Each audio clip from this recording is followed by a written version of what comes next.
Ang totoong safety,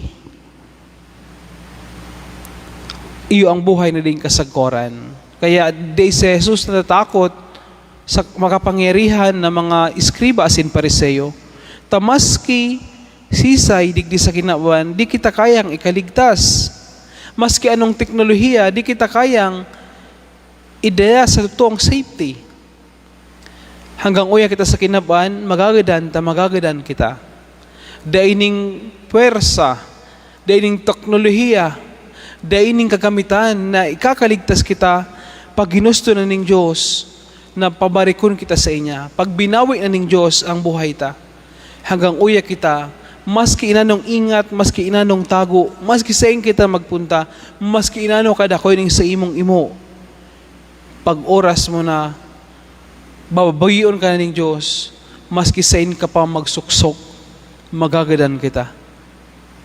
Ding safety uya. Ang totoong safety, buhay na ding kasagkoran. Pagyaw na kita sa kaibahan ng Diyos sa buhay na ding kasagkoran, dain na ning makakulog sa to, dain na ning makaharm sa to, yaon ang tunay na safety, taporo kaugmahan ang sa tuyang makakamtan. Daining harm, daining injury, daining danger, tunay na safety. Ang isecure ta ang buhay na daing kasagkoran, taduman ang totoong safety. Panghuri, ang standard ni Jesus, budang standard ng kinabaan, magkaiba. Para sa kinabaan na ini, ang ya-exalt, ang ya-umaw, ang ya-palakpakan, so mga hayangkaw ang naabot, hayangkaw ang inadayan, hayangkaw ang katungdan, sikat, powerful. Alagad kay Jesus, alagad sa Diyos, ang dapat na hangaan, ang ya-exalt asin niya pahalangkaw ning mahal na Diyos, ang tao na bako pinakamayaman, bako pinakadakol ning possessions, bako pinakasikat, bako pinaka-powerful. Ang pinakayahangaan ng Diyos, ang tao na pinaka namuot, pinaka naglingkod, pinaka pakumbaba, pinaka nagsabuhay kang tataramon ng Diyos.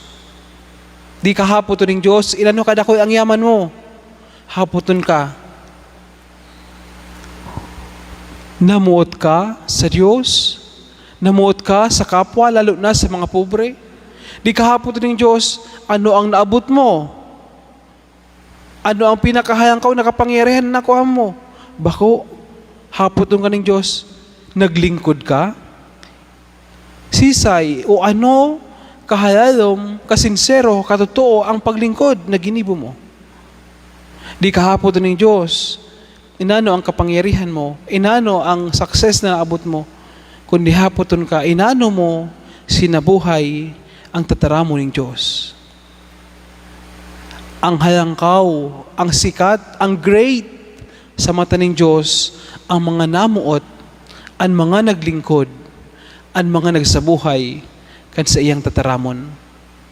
Asin, ini ang hanapon ta. Tayo ini ang dakula sa mata ng Diyos. Ang sarong Kristiyano, totoo man nanggad, buah, kapay sa mata ng kinabaan. Tabako kayamanan, bako kasikatan, bako kapangyarihan, nayala pigutan ta permi, naiiyo ang pangarap ta permi, bako iyan ang great sa mata ng Diyos. Kaya kung susunodon ta ang standard ng Diyos, kung susunodon ta, hanapon ta sa buhay tang standard ni Jesus, pwede man kita sabihan na kapay. Kapay sa kinaban, alagad dakula sa mata ng Diyos.